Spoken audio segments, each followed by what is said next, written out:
امیدوارم که حالتون خوب باشه. به دوستان آنلاین هم سلام و عرض ادب دارم. 43 نفرم آنلاین هستن که خوشحالم در خدمتتون هستم. موضوع بازار رو داریم امروز و عرضم به خدمتتون که حالا هم یه بحث مهم آموزشی که کمتر در موردش چند سال پیش یادم یک بار در موردش صحبت کرده بودم با شما، ولی تو این مدت دیگه کمتر صحبتی شده بود. بخشیش هم به خاطر این بود که خودم فراموش کرده بودم، بخشیش به خاطر این بود که بازار خوب بوده. البته هنوز بخش دوم وجود داره، ولی فکر میکنم دوستانی که هستن دنبال راه حل ها و راهکارهای بهتری هستن برای اینکه چطور در آینده بازار بتونیم بهتر عمل بکنیم. همینطور که مستحضرید جلسه اول در واقع این جلسه معارفه دوره کلوپه به علاوه موضوع دوره معاملات آپشن که نمیدونم چقدر ازش خبر دارید، از این امکان در بورس چقدر خبر دارید و آیا اصلا تا حالا استفاده کردید یا خیر. کسی هست از آپشن تا حالا استفاده کرده باشه؟ هیچ کسی؟ یعنی معاملات آپشن یا اختیار معامله کسی هست بدون چیه معاملات اختیار؟ من تازه شروع کردم روش مطالعه کردید جلوش. اصلا یه حالت بیمه داره، یعنی الان بروکری مثل آلفاری به شما میگه که مثلا توی پوزیشن گرفتی از این جهاتش من بهتون اطمینان میدم که اگه برگشت تو این ناحیه راحت ریسک فری کردن اگه برگشت تو این ناحیه من بهتون پول رو پرداخت. بله کاملا درست. عرضم به خدمتتون که حالا اونم توضیح میدم که چطور بازار فارکس ازش استفاده میکنن و آلپاری مثلا که مثال آوردید چطور داره این کار انجام میده. اما در بورس ما همین امکان وجود داره، پس خدا رو شکر کسی خیلی خبردار نیست و ما اگر شما رو بخریم امروز هر چی بگیم کسی نمیفهمه ما چرت و پرت گفتیم یا درست گفتیم. در هر حال بحث رو با هم آغاز میکنیم. با یه سری اسلاید هم دارم، حالا رو اسلایدها سعی میکنم بریم که هم محتوا براتون راحت تر باشه فهمیدنش، همین که یه کلاسی هم به کار بدیم دیگه. خب اسلایدها رو اینورم باید شیر کنیم.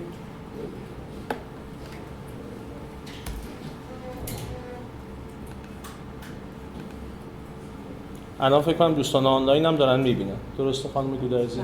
خب عرضم به خدمتتون که قرارداد آپشن نذاریم؟ خب خواهش میکنم. قرارداد آپشن یکی از انواع قراردادهایی که در بورس اوراق بهادار ازش استفاده میشه. در ایران هم در بورس کالا از این قراردادها استفاده میشه، هم در بورس اوراق بهادار خودمون. خیلی ممنون. ببخشید. هم در بورس کالا هم در بورس اوراق بهادار خودمون. داستان از چه قراره؟ با مثال شروع میکنیم موضوع رو و میایم روی مفاهیمش توی بورس. ببینید قرارداد آپشن یا اختیار معامله قراردادایی که حق رو ما خرید و فروش میکنیم. فرض کنید که من به شما این حق رو میدم که تا تاریخ 31 اردیبهشت ماه مثلا سهم تجار رو یا سهم تجارت رو یا سهم هگل رو هر زمانی که شما خواستید با یه قیمت مشخصی من ازتون بخرم. من این تعهد رو به شما میدم. شما هم نگرانی ندادید که من زیر حرفم بزنم. شما امروز میگید نکنه که گل بریزه، من بهت میگم که نترس نمیریزه. اگه ریخ با من، مگه قیمت الان مثلا فرض کنید نمیدونم که گل چنده 1200 تومان مگه نیست؟ حالا 1200 تومان من از الان میگم تا 31 اردیبهشت من این تعهد رو بهت میدم، بابت این تعهدم ازت پول میگیرم. این خیلی شبیه دو سه تا رفتارهای عمومی که ما انجام میدیم. حالا مثالاشو میزنم. پس در واقع آپشن مبادله حقه، نه معامله کالا لزوما. حقی که میتونه به مبادله کالا هم ختم بشه.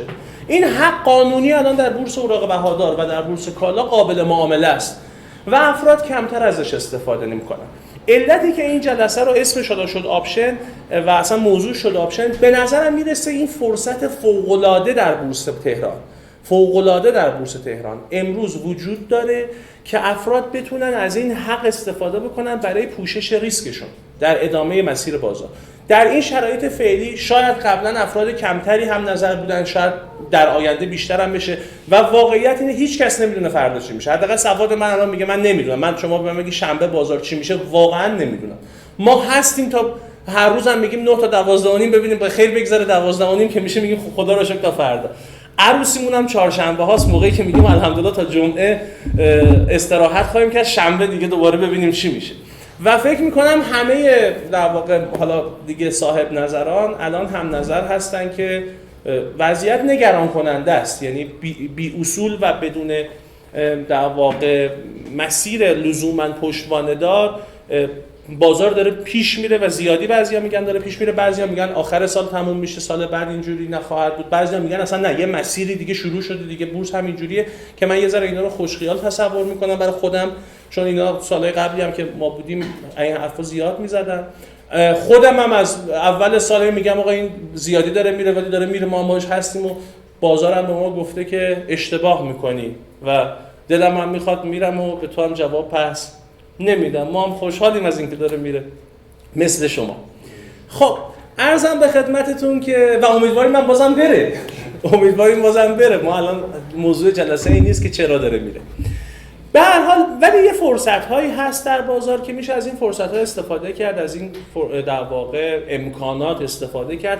به دلیل کم سوادی بازار سرمایه هم متاسفانه و یک کمی هم کمکاری دوستان در سازمان بورس اوراق بهادار، خود بورس کالا و بورس شرکت بورس، به نظرم اینا کمتر معرفی شده. یعنی بعضی از قوانین، بعضی از امکانات تو بازار ما میاد کلی زمان میذارن سر برنامه نویسیش، کلی زمان میذارن کمیته حقوقی رو قانع کنن، همه این کارا رو میکنن. موقعی که ارائه میشه و پک آماده است و قابل ارائه است، کمتر روی خود اون محصول مانور داده میشه که آقا مردم این دقیقاً اختیار معامله چیه، ما این اختیارایی که تو بازار هست و خیلیاتون اصلا ندیدیدشون بدونید چیه، بدونید امکانش. یه ذره به نظرم یه کمکاری اون دوستانم بی اثر نیست. خب عرض کردم اختیار معامله آپشن مبادله حقی از یک دارایی پایه است. دارایی مشخصه، بسته شده است، نمیگیم هر چیزی، میگیم آقا امتداد که گل، امتداد شبندر، امتداد تجارت، مشخصا میگیم اینقدر. یا تو بورس کالا میگیم این مقدار سکه طلای امامی طرح جدید. خب یعنی دارایی مشخص، اما حقی رو من میخرم یا حقی رو میفروشم. طبیعتا بابت فروش حقم پول میگیرم یا بابت خرید اون حقم پول میپردازم. خود اختیار دو نوع اصلی داره. حالا توضیح میدم. این اسلایدها هم بذارید رو اسلایدها نریم، من اسلایدی نیستم زیاد. عرضم به خدمتتون خود اختیار دو نوع اصلی داره، دو جنس اصلی و دو شکل اصلی داره. یکی اختیار خرید، یکی اختیار فروش که فکر میکنم جلوتر این رو قرار دادم. قرارداد اختیار خرید که بهش میگن کال آپشن، قرارداد اختیار فروش که بهش میگن پوت آپشن، که حالا در ایران همون اختیار خرید و اختیار فروش گفته میشه. بیایم از اختیار خرید شروع کنیم با هم. در اختیار خرید من به عنوان خریدار اختیار این حق رو میخرم که تا زمان سررسید در مورد اون دارایی که با هم قرارداد بستیم با قیمت مشخص، فردی که به من میفروشه اختیار رو تعهد بکنه که این حق رو به من بده، من هر زمانی که خواستم بتونم اعمال اختیار کنم اون دارایی رو به اون قیمتی که توافق کردیم بگیریم.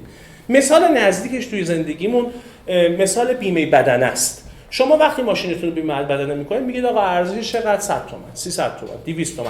بیمه‌ای هم شرکت بیمه‌ای هم میاد عکس میگیره، مدل ماشین رو مشخص میکنه، ارزش گذاری میکنه، میگه قبول. روزی خدای نکرده تا اون یک سالی که سررسید قرارداد شماست و شما بابتش پول پرداختید، اگر اتفاقی بیفته و خودروی شما دچار سرقت کلی بشه، عملاً شرکت بیمه‌ای میگه آقا خودرویی که وجود نداره رو من ازت میخرم، پولش هم بهت میدم. درسته؟ بعد از اینم که پولشو بهت میده شما ادعای نسبت به اون خودرو دیگه ندارید، پیدا هم بشه مال شرکت بیمه‌ایه، چون در واقع اون خریدتش بابت این خریدم از شما پول گرفته و شما هم بابت اینکه این امکانو برای خودتون ایجاد بکنید پول دادید. ولی شما در طول این یک سال مجبور نیستید این کارو بکنید، این حق رو دارید که این کارو بکنید. یعنی حتی ماشینتون هم دزد ببره میتونید نرید سراغ بیمه. دزد برد اوکی نمیخوام برم سراغ، کسی نمیاد دنبالتون، از خداش هم هست که نرید سراغش دیگه. فروشنده اختیار شرکت بیمه‌گره، خریدار اختیار شمایی. مدل اختیار خریده. یعنی فروشنده اختیار خرید متعهد میشه این دارایی رو با این قیمت مشخص تا سررسید فلان، یه روز بعد از قراردادتون باشه دیگه کسی ازتون قبول نمیکنه، تا سررسید فلان با اون قیمت، در صورتی که طبق قرارداد شما اعمال اختیار بکنید بگید حقمه پولمو بده، شرکت بیمه‌ای موظف پول شما رو به شما بده. خب این امکان در بورس تهران و در سایر بازارهای مالی یعنی در عمده بازار مالی وجود داره، بهش میگن قرارداد اختیار معامله. حالا اونجا ماشینه و طرف مقابل شما شرکت بیمه‌گره، اینجا سهم و اوراق بهاداره، طرف مقابل شما هم فروشنده اختیاره. حالا اینکه اون فروشنده ویژگی‌هایی هم باید داشته باشه در موردش با هم صحبت می‌کنیم. مثال اون طرفی چیه؟ فرض کنید که از اختیار فروش حالا بیایم، یه خرید اختیار خرید داریم، یه فروش اختیار خرید داریم. حالا دوباره یه اختیار فروش کلا داریم. حالا دوباره خرید اختیار فروش اختیار فروش. تو اختیار فروش چی میگیم؟ میگیم آقا اختیار فروش هم دو طرف داره. طرف اول که خریدار، طرف دوم که فروشنده است. خریدار میگه من یه پولی میدم، دلم میخواد هر زمانی که خواستم بتونم از تو درخواست بکنم که اون دارایی رو با این قیمت الان به من بفروشی. خب حالا مثال دقیق‌تر بزنم براتون. کوپن رو یادتونه؟ خیلیاتون. دولت فرض کنید از شما بابت کوپن پول میگرفت. یعنی میگفت اینقدر پول کوپنتونه. عرضم به خدمتتون که خریدار اختیار میگه که آقا من امکان این رو داشته باشم که خریدار اختیار که من شما بودیم، امکان این داشته باشم هر زمانی کوپن پنیر اعلام شد برم با اون نرخ مصوب پنیر برم بگیرمش. دولت هم میگه این دست تو، دلت خواست پاشو برو، دلت نخواست اعلام کردیم نرفتی دیگه هیچی، کسی شما رو مجبور نمیکرد برید کوپن بگیرید، یعنی کوپن رو تحویل بگیرید. پس ماجرای اختیار خرید و اختیار فروش، کال و پوت آپشن همینه. حالا این رو بیاریم در بازار سرمایه. در بازار سرمایه دوباره من وقتی اختیار خرید رو میخرم میگم آقا هر زمانی که من خواستم مختارم این دارایی رو از تو بخرم با این قیمت. هر زمانی که خواستم تو اختیار فروش مختارم این دارایی رو به تو بفروشم با این قیمت و با تعداد مشخص. یعنی شما نمیگی هر چی که گل خواستم، میگی 10,000 تا که گل، 5,000 تا که گل، بابت هر سهمش هم پول میپردازی. فروشنده اختیارم از تو پول میگیره. حالا اینکه فروشنده چه فکری میکنه، خریدار چه فکری میکنه، بحث از اینجا به بعد جلسه. خب تا اینجا سوالی هست؟ بله. که من دیدم در واقع مثل آغاز دوره معاملات اختیار خرید و فروش، یعنی برای هر سهمی یه زمان خاصی. بله، همینطور که خواهیم دید با هم برای هر کدوم از سهام‌های قابل معامله که تو اختیار هستن دوستان یه در واقع نماد باز میشه. اون نماد با سررسید مختلفه. یعنی الان برای مثلا بانک تجارت که یکی از اختیارهای فعال بازار همین الان، عرضم به خدمتتون که این میگه سررسید 31.2، سررسید 31.5، سررسید 31.8، سررسید 29.12. خب یعنی شما بر اساس اون نیازی که دارید و بر اساس پیش بینی که دارید میتونید از این سررسید استفاده بکنید و انتخاب کنید. بله، پس این نمادها باز میشه، بسته میشه و هر کدوم از این نمادها سررسید کاملا جداگانه داره. میتونیم روی تابلو ببینیم با هم.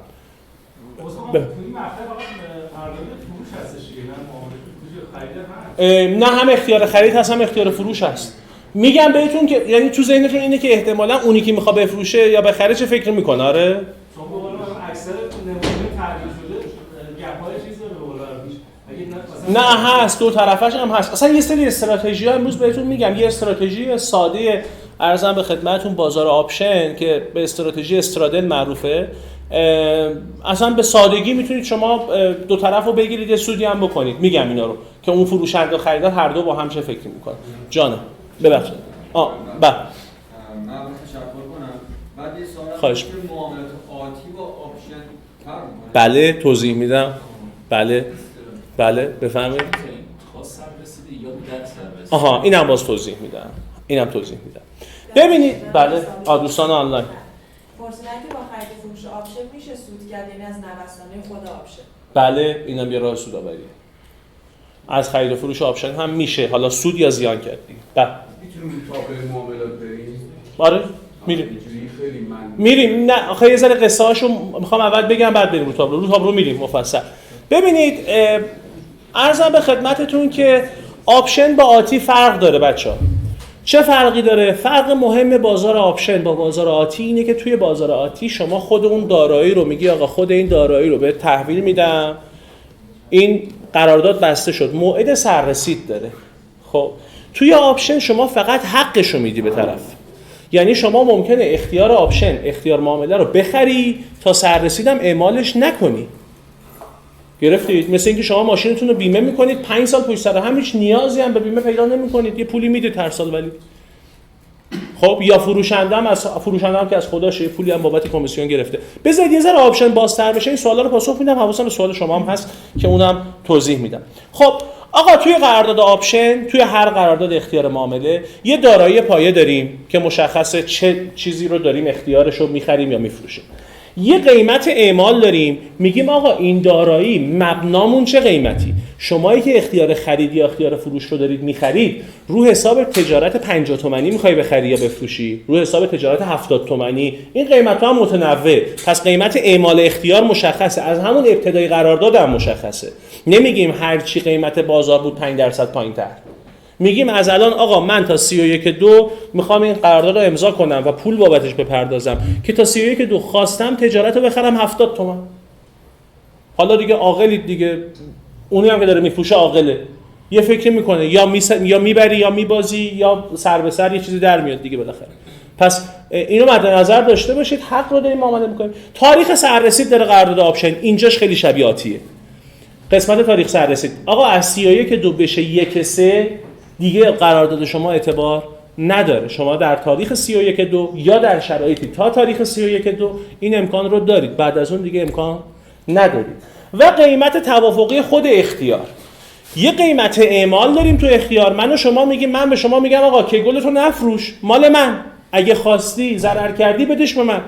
خب چقدر بدم به تو؟ 1200 تومان. شما میگی ایول.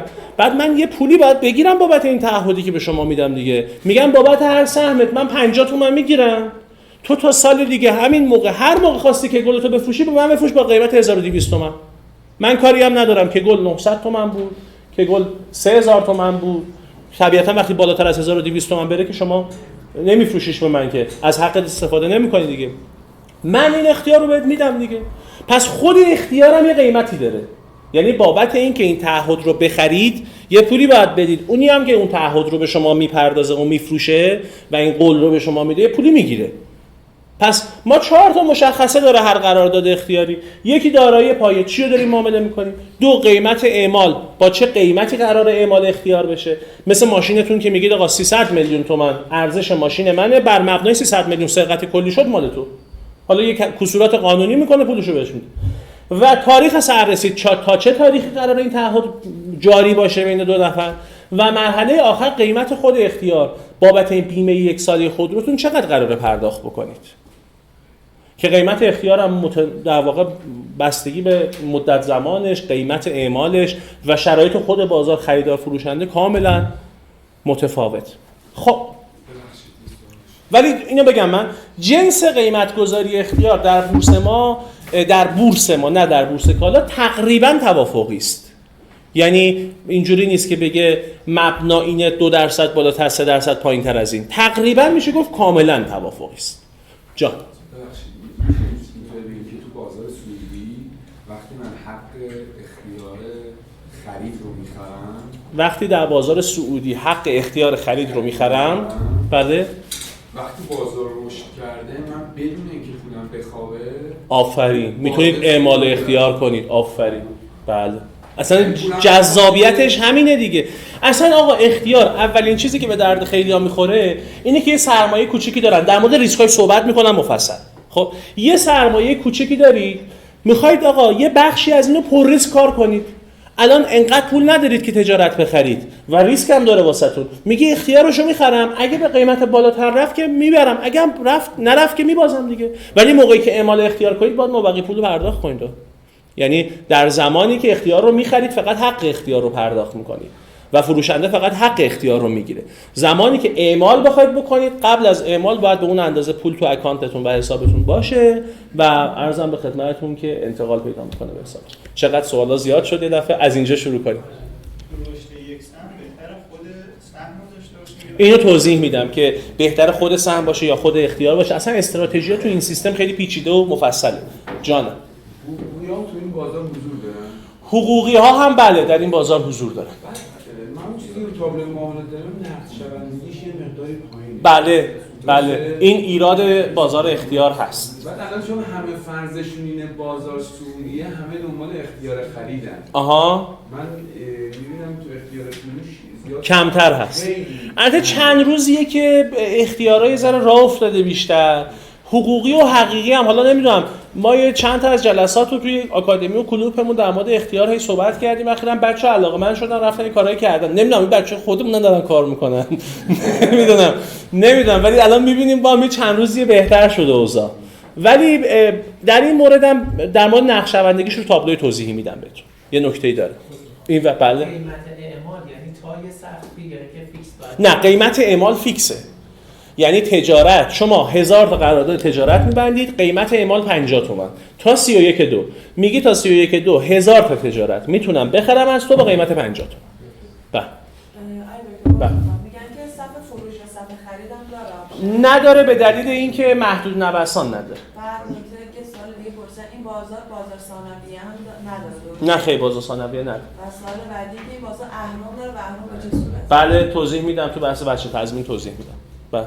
خب بله بازار آتی سکه میشه درسته؟ نه دیگه اصلا با آتی عرض کردم توی آتی شما میگید آقا این من خریدار آتی ام میگی این دارایی رو میخوام ازت خب توی اینجا میگید من حق این که بخوام رو دارم اونجا 10 تا سکه می‌خریدیم میتونی بخری خب ولی اونجا میخری ببین من و شما با هم معامله میکنیم میگیم ماشین من مال شما قیمت 300 میلیون آخر اسفند میدم بهت 300 تومن می‌فروشید آفرین 30 تومن به شما تموم شد 30 تومن شما بعد بیانیه میدی میگیم آقا معامله جاری شد تموم شد این آتیه خب یه حالت دیگه هست من میگم آقا تو نگران قیمت ماشینی این ماشین من حق میتونی تا سال دیگه از من بخری هر وقت خواستی قیمتش هم 300 تومن هر چند رو قیمت پیش اومد میتونی هم نخری میتونی هم در واقع از حقت استفاده نکنی من میگم تو 10 تومن به من بده تا سال دیگه همین موقع 300 تومن ماشین منو خواستی وردار 10 تومن هم بابت این ازت میگیرم واسه تضمین اون 300 نه دیگه واسه اینکه برای منم یه جذابیتی داشته باشه 300 تومن برای شما میشه 310 تومن بله پس فرقش با آتی مشخص شد بچه‌ها همه گرفتن فرقشو با آتی یه مشابهتایی به خاطری که سررسید داره و اینا تو ذهن آدم میاد ولی اصلا شبیه نیست دیگه این مثال شما مثال خوب عینی بود الان بخوایم رو همین زوم کنیم همین ماشینی که همین خب جذابیتش برای طرفین چیه این برای کسی که میخواد بخره 10 میلیون داره پرداخت کنه جذابیتش چیه بله که در مورد همه اینا باهاتون صحبت میکنم بله ببخشید سوال من میشه بفرمایید الان قیمت پایه تجارت از تابلوی سهام خودمون 30 تومن بله بعد من قیمت اعمال شده رو به تاریخ 30 مثلا 399 میخرم 40 تومن خب درسته بعد قیمت خود اختیار معامله مثلا تابلوی معاملات حالا 3 تا تک تومانی بله اومدیم و این شروع کرد افت پیدا کردن برای چون دارید تجارت رو میگید من اصلا رو 10 تا تک تومانی بله درسته حالا من میام چیکار میکنم چون الزام ندارم قراردادمو چیز کنم دیگه اعمال کنم چون ضرر میکنم میام از اون پول 3 تا تک تومانی که دادم گذشت میکنم خب اون بنده خدایی که اون بره تکلیفش چی میشه اون که خیلی پولش بیشتر افت کرد بله میگم ریسکای بازاره دیگه اصلا ریسک این کار کم نیست با یه شرایطی میشه ریسکشو کم بچه‌ها نگاه کنید اینجا رو این الان یه اختیار تجارت خب تاریخ سررسید رو این بالا نگاه کنید زده 21/3/99 خب مشخص قیمت اختیار چنده 57 تومن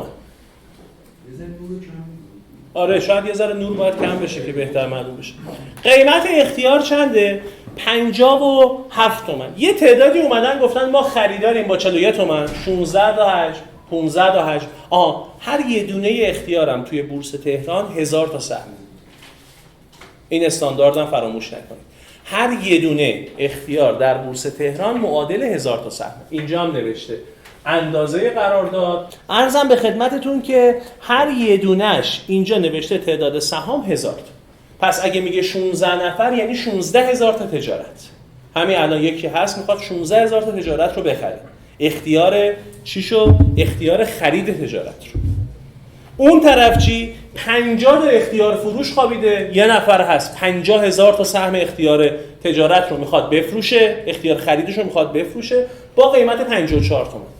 این یکی خریداره میگه 41 تومن به من بده. فروشنده میگه 54 تومن میفروشم. تعداد اختیارایی که الان بازه 61,191 اختیاری که ضرب در هزارش باید بکنید. یعنی 61 میلیون سهم الان در تجارت موقعیت باز اختیار وجود داره.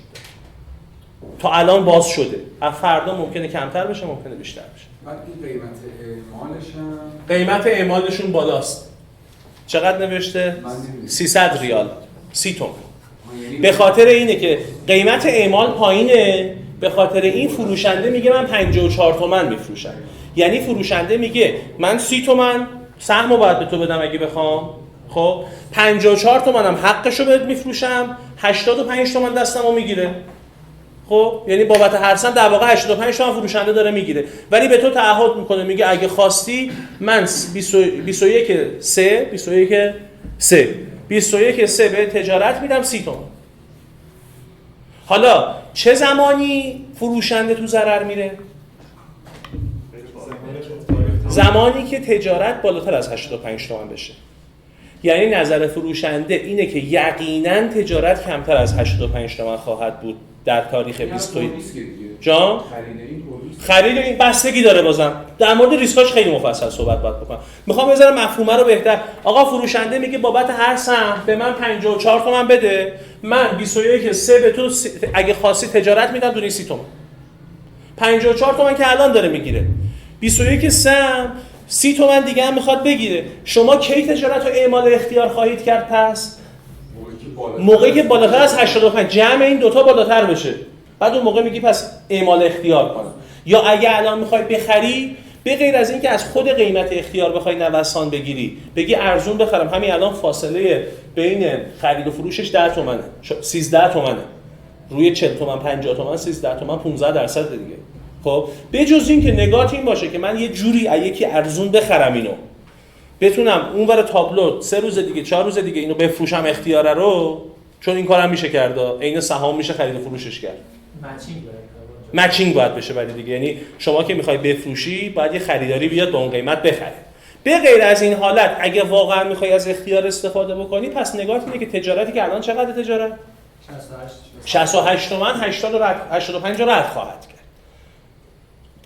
حالا این با این تاریخ سررسیده، با تاریخ سررسیدهای مختلف و با قیمت‌های مختلف هم تجارت قابل بررسی. خب این یه مثالش. حالا باز بریم بازتر کنیم موضوع رو، چون خیلی جزئیات داره. تا اینجا اوکی؟ خب بفرمایید. یه حالت میخوام مطمئن شم. گفتن که یه سهم با قیمت اعمال 300 می‌خریم 50 تومن، در زمان تعطیل باید 300 منهای 5 یعنی 250 تومن بپردازید. نه خیر، 50 تومن رو دادید. بچه‌ها قیمت اختیار رو دادید. خب قیمت اختیار که کمیسیون معاملاتیشه، یعنی دادید رفته، اونو فروشنده یه چیزی باید دستش رو بگیره که بیاد این تعهد رو به شما بده دیگه. شما زمانی که ماشینتون خسارت میخوره یا سرقت میشه خدای نکرده و میرید پول بگیرید، نمیگید به بیمه یه 3 تومن هم بابت بیمه‌ام داده بودم اونم بده. یعنی اگه بگید میزنتتون. خب ممکنه بگید ولی اون میگیره میزنتتون. و اینم همینه، اون پولو دادید که از این امکان استفاده کنید. خب من یه سوال دیگه. بله. میگن که ساعت معاملات که اینا 9 تا 12 و نیم عین بورس خود. جذابیت زیادی داره. چرا؟ صبر ولی میگه اگه این بازار رو مثلا ما یک سال پیش یاد گرفته بودیم، فکر می‌کنم با این بازاری که الان هست سودهای میلیاردی می‌گیره. همین الان هم به نظرم میشه. نمیخوام در باغ سبز نشون بدم به کسی. همین الان، ولی به نظرم همین الان نمیگم میلیاردی میلیون، اصلا در مورد اینا حرف نمیزنم.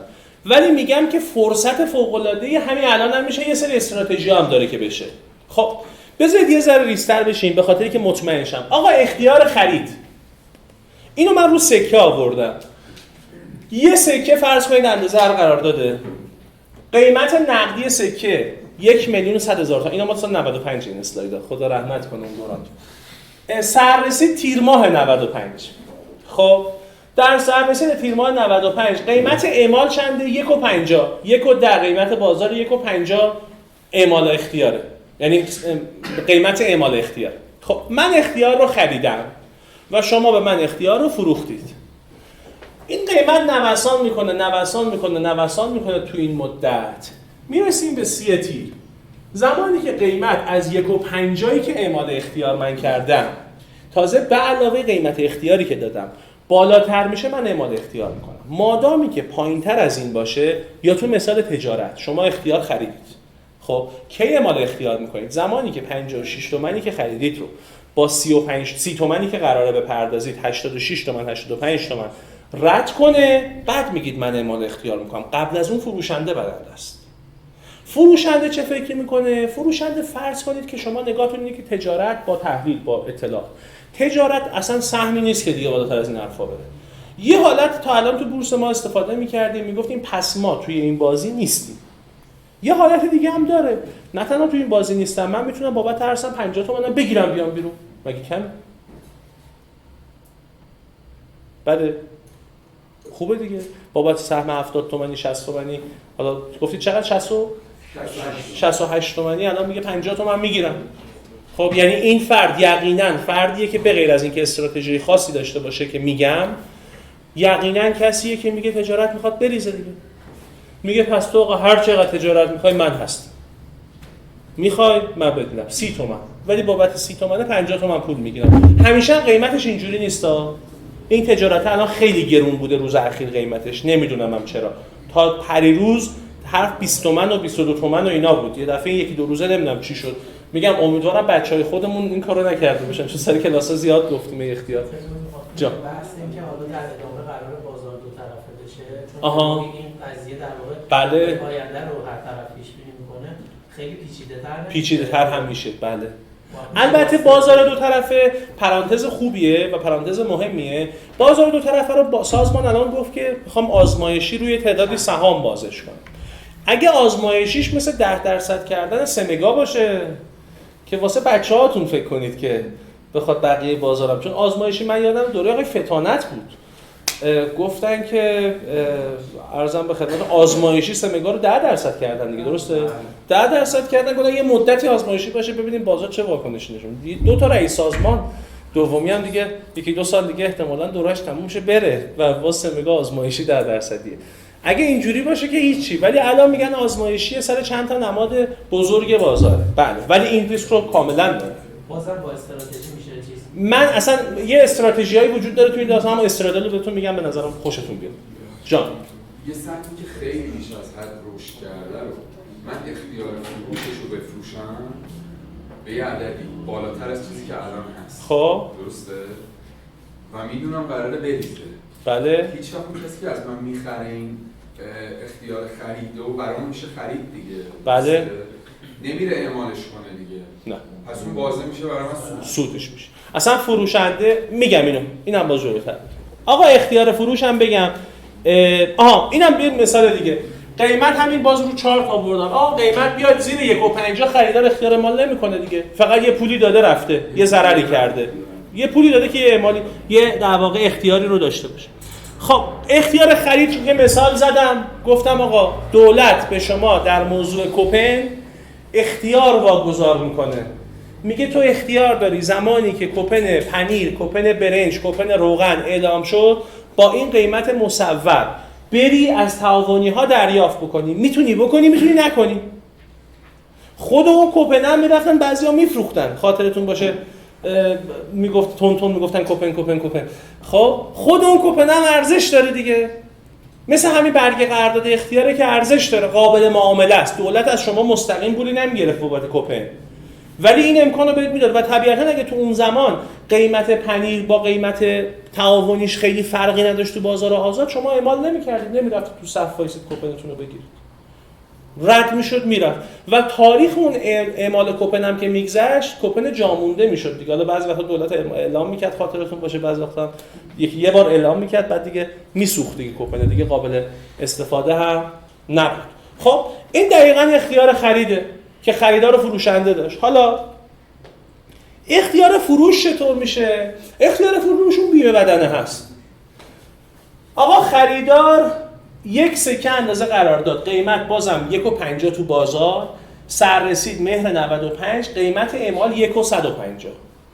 خریدار اختیار میگه من مهر ماه 95 تا مهر ماه 95 و یا در مهر ماه 95 اینو بهتون میگم، یه پرانتز کوچیک داره. عرضم به خدمتتون که میگه آقا من سکه رو اگه خواستم میتونم به تو اختیار دارم به تو بفروشم. به تویی که فروشنده اختیار فروش هستی اختیار دارم بفروشم با قیمت اعمال 1,150. زمانی که در مهر 95 قیمت سکه بیاد 1,80 بشه، خریدار اختیار اعمال اختیار میگه 1,80 قیمت سکه است، من به تو سکه میدم 1,150. تعهد دادی دیگه. فروشنده زیان میکنه. خریدار یا سکه داره یا سکه میخره یا معادل نقدیش رو پرداخت میکنه، ولی میدونه هر 1,87 و 500 که بده 1,150 میگیره. خب چرا این کارو نکنه؟ خب و طرف بعدی بازم اختیار فروش. اگر قیمت زمانی در بازار بالاتر از این بشه، تو اختیار فروش خریدار دیگه اختیار ما نمیکنه، چون همین الان تو بازار میتونه گرونتر بفروشه. پس در واقع در اختیار بازی دست خریداره نه دست فروشنده. فروشنده یه قولی میده، یه پولی میگیره، تازه وجه تضمینی هم باید بذاره. خب که بگه من میام به خدا. میده دیگه، میمونه به امید اینکه خریدار اعمال نکنه. اون چیزی که بازی دستش و توپ تو زمینشه خریداره، تا آخر اختیارم همینه.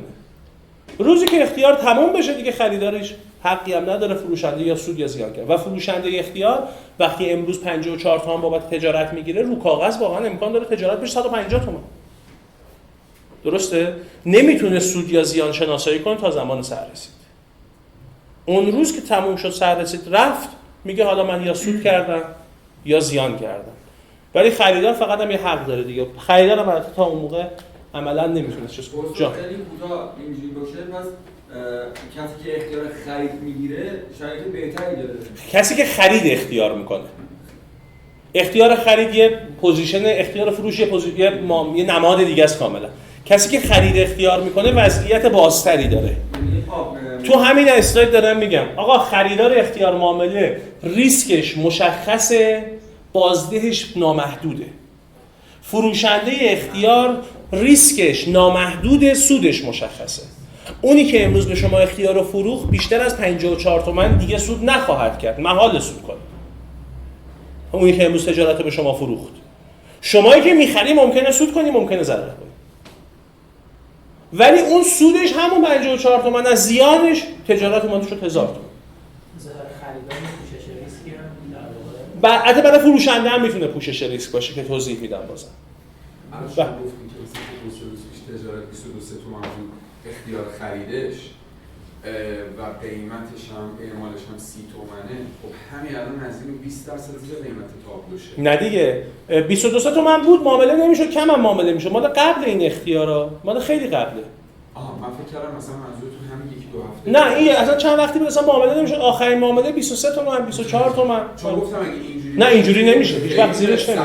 نه نگاه میکنیم سابقه معاملات یه مدتی معامله نمیشد این سررسید. بعد اون مبنای قیمت 30 تومن چیه؟ مبنای قیمت نمادیه که اعلام شده. من و شما درش دخیل نیستیم. چجوری تعیین میشه؟ اون مبنا رو خود بورس یه پی دی اف داده، امروز بهتون برای همتون اون پی دی اف رو میفرستم، دستورالعمل اختیار معامله است، خود شرکت بورس داده. خب میگه من قیمت اعمالا رو از کجا در میارم؟ برای هر نمادم چند تا در میارم. خب برای هر نماد طبیعتاً وقتی قیمت اعمال پایینه بچه‌ها قیمت اختیار بالا میره.